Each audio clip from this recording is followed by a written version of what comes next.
I actually went into this movie not really knowing what it's about. It's a rare thing for me to do. I mean, the last time I did that was Frankenweenie. I didn't really do it intentionally. I mean, I never saw a trailer for it, but I was looking forward to this movie and I wanted to see it, so now I've seen it. So let's talk about it.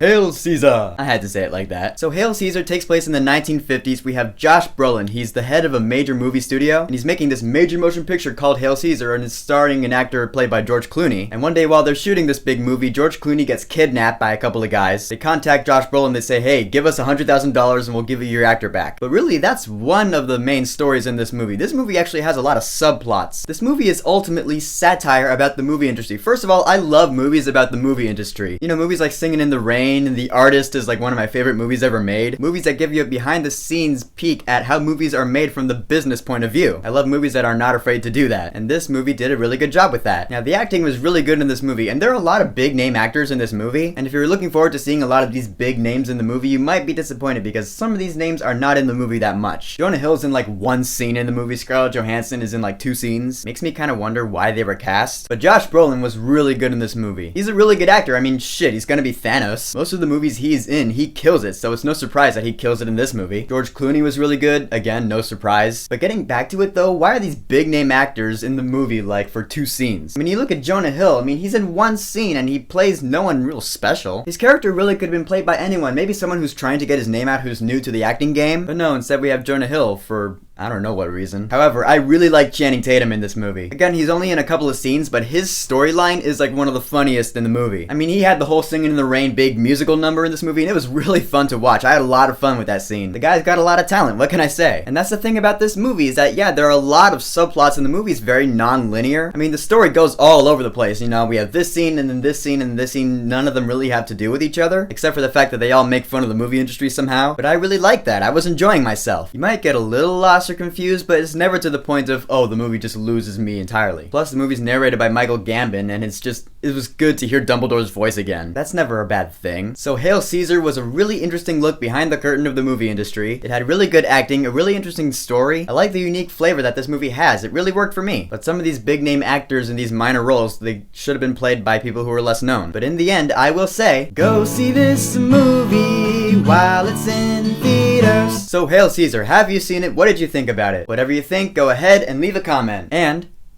don't forget to subscribe.